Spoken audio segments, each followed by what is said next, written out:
Halo para penggemar dan pecinta fisika, pada video kali ini saya akan membahas soal-soal yang berkaitan dengan persiapan PAS ya. Nah, ini yang saya bahas adalah gerak parabola dan gerak melingkar. Ini saya pilihkan soal-soal yang sangat prediktif.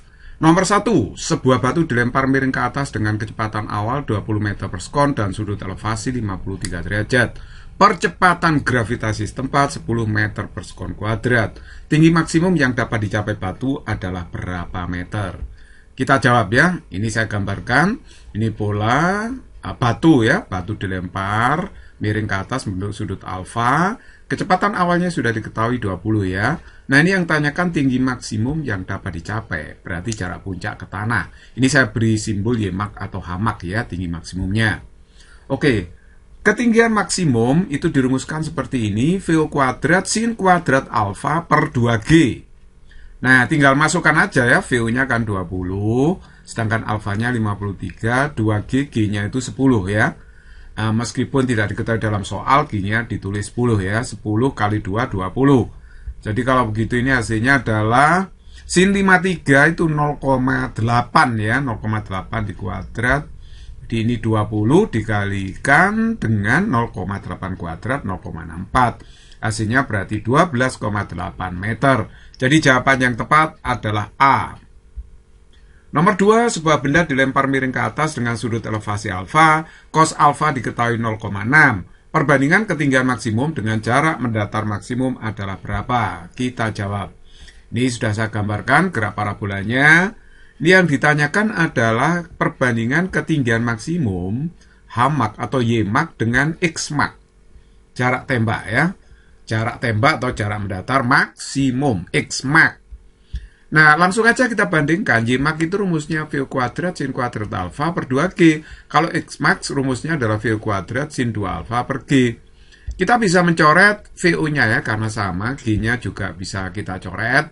Akhirnya kita dapatkan sin kuadrat alfa per 2 sin 2 alfa. Nah, sekarang secara trigonometri sin 2 alfa ini kita uraikan menjadi 2 sin alfa cos alfa. Nah, ini rumus trigonometri ya. Dan kalau sin kuadrat alfa ya sin alfa kali sin alfa. Nah, sin alfanya kita bisa coret sehingga kita menghasilkan ini ya, seperempatan alfa.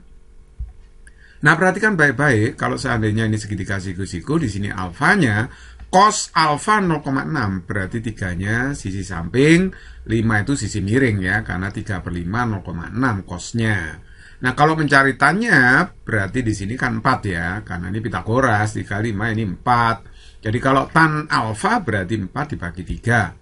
Jadi kalau 4 bagi 3 dikalikan seperempat, itu hasilnya adalah 1 per 3 atau 1 dibanding 3. Jadi jawaban yang tepat adalah D. Nomor 3, bola dilempar ke atas dengan sudut elevasi 37 derajat dan kecepatan awal 20. Pada T1 sekon, kecepatan dari bola itu adalah berapa? Oke, kita jawab.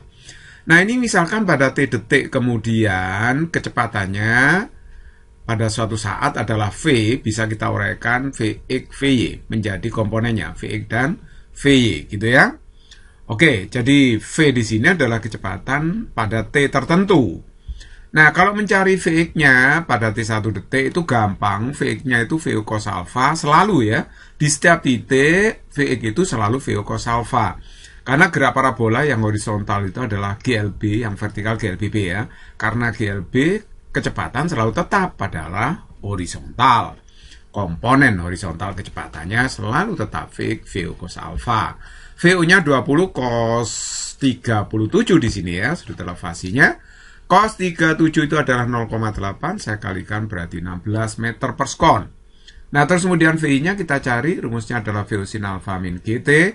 VO-nya 20 sin 37, ya, G-nya 10, T-nya 1. Sin 37 itu 0,6, saya kalikan, ini berarti kan 12 dikurangi dengan 10, berarti 2 meter per sekon. Nah, kalau kita mencari V-nya, ini merupakan sisi miring dari ini ya, karena ini V ini yang diuraikan, ya, yang diuraikan menjadi komponennya Vx, Vy, berarti V-nya itu akar Vx kuadrat plus Vy kuadrat. V-nya adalah 16, V-nya 2, jadi kalau kita hitung hasilnya adalah akar 260, atau boleh ditulis 2 akar 65 meter per sekon. Jadi jawaban yang tepat adalah E. Oke. Nomor 4, pesawat tempur terbang rendah pada ketinggian 320 meter dengan kecepatan 360 km per jam arah mendatar. Pada ketinggian ini pesawat melepas bom. Jarak mendatar yang ditempuh bom hingga mencapai tanah dihitung dari titik lepasnya bom adalah berapa? Jadi ini pesawatnya menjatuhkan bom ya. Bom itu lintasannya bukan vertikal begini, tapi mengikuti arah kecepatan pesawat. Jadi nanti bomnya jatuh di sini pada jarak X gitu dari titik lepasnya. Nah, X-nya itu berapa? Nah, kita jawab, karena V-nya ini horizontal, jadi kecepatan awalnya horizontal, tidak ada komponen kecepatan ke arah sumbuya atau vertikal. Sehingga ini kita bisa pandang gerak jatuh bebas ya. Dari titik lepasnya bom sampai tanah, ini dipandang jatuh bebas. Sehingga kalau begitu hanya boleh ditulis setengah GT kuadrat. Nah, kita bisa mencari waktu dari sini hanya adalah 320 di situ ya. Ini 320, G-nya 10. Nah, ini kita coret 10-nya, akhirnya T kuadrat 64. T-nya berarti 8 sekon. Ini waktu yang dibutuhkan bom untuk mencapai tanah. Tapi yang ditanyakan adalah jarak mendatarnya ini. Jadi kalau ditanya jarak mendatar ya rumusnya XV kali T karena pada arah mendatar itu GLB. Tidak ada percepatan gravitasi. Jadi X sama dengan V kali T. Nah, V-nya tadi berapa? Kan 360 km per jam. Tapi ini harus jadikan meter per sekon. 360 km per jam itu kan 360 kali 1000 meter, 1 jam 3600 kon. Nah, kalau dihitung dalam meter per sekon, hasilnya adalah 100 ini ya. Jadi kecepatannya 100 meter per sekon. Nah, T-nya itu 8 tadi. Tinggal mengalihkan aja, berarti ini hasilnya 800 meter. Jadi jawaban yang tepat adalah D. Nomor 5, titik P yang terletak di tepi roda A berputar menempuh panjang busur 6 meter dalam waktu 10 sekon. Dalam selang waktu ini, titik Q yang terletak di tepi roda C akan menempuh busur sebesar berapa? Nah, ini ada titik P ya, di tepi roda A.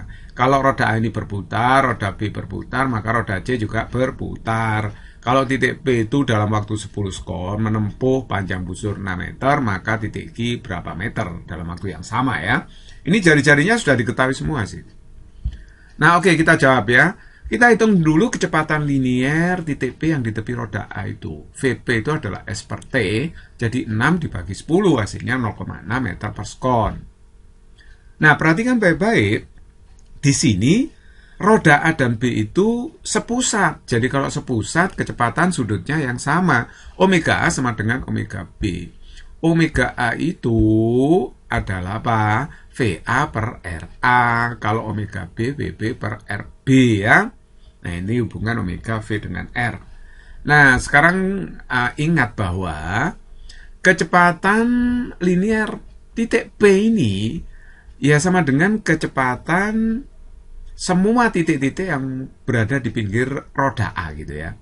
Ya sama aja dengan VA itu sama dengan VP. VA itu yang dimaksud adalah kecepatan titik-titik di tepi roda A gitu ya, di pinggirnya itu. Jadi VA sama dengan VP di sini. Nah, oke, sekarang kita tinggal memasukkan VB-nya 0,6, RA-nya adalah 0,6 meter, ini saya jadikan meter. Terus kemudian VB saya biarkan, RB saya jadikan meter 0,4. Jadi VB hasilnya 0,4 meter per sekon. Nah, terus kemudian B dengan C ini kan dihubungkan dengan sabuk rantai. Maka yang sama adalah kecepatan linearnya ya.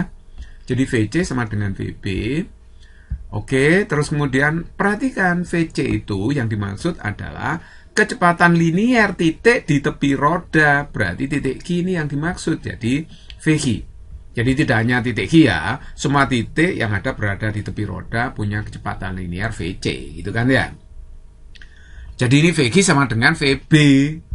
Nah, padahal VB-nya kan sudah tahu kita ya, VB-nya 0,4 meter per sekon. Kalau mencari panjang busur, S itu kan V kali T. Jadi VQ-nya 0,4, T-nya adalah 10 tadi. Kalau saya kalikan berarti 4 meter. Jadi kalau begitu, kalau titik P menempuh jarak 6 meter atau panjang busur yang ditempuh 6 meter, dalam waktu yang sama 10 sekon, maka titik ini akan menempuh jarak atau panjang busur 4 meter. Jadi jawaban yang tepat adalah B. Nomor 6, sebuah noda tinta yang terletak di tepi roda yang berputar memiliki kecepatan sudut 720 rpm. Karena roda itu mendapat perlambatan sudut tetap, akhirnya roda itu berhenti dalam waktu 30 sekon. Jumlah putaran roda tinta dalam selang waktu ini adalah berapa putaran? Oke, kita jawab ya. Kecepatan sudut awalnya 720 rpm, itu kan rotasi per menit, atau 720 putaran per menit. Sedangkan waktunya 30 sekon itu kan setengah menit ya. Ini saya jadikan menit aja. Nah, kalau diperlambat, ya mendapat perlambatan, akhirnya berhenti, berarti omega T-nya 0. Nah, yang ditanyakan adalah sudut yang ditempuh dalam putaran berapa ya. Oke, ini adalah persoalan GMBB karena ada perlambatan sudut. Jadi kita bisa pakai rumus ini, karena omeganya nggak sama, langsung kita rata-rata aja ya. Jadi theta sama dengan omega rata-rata kali T. Omega rata-rata itu adalah omega 0 plus omega T dibagi 2, atau setengah omega 0 plus omega T dikalikan dengan T. Jadi omega 0 itu 720 di situ, omega T-nya 0, T-nya adalah setengah. Oke. Jadi kalau begitu ini sama aja dengan 180 putaran. Jadi kalau begitu jawaban yang tepat adalah A. Nomor 7, dalam model atom Bohr, elektron yang masanya ini ya mengitari inti atom dengan kelajuan 2 kali 10 pangkat 6 meter per sekon dan jari-jari lintasan lingkaran adalah segini. Periode percepatan sentripetal dan gaya sentripetal elektron dalam mengitari inti berturut-turut adalah berapa? Oke, kita jawab.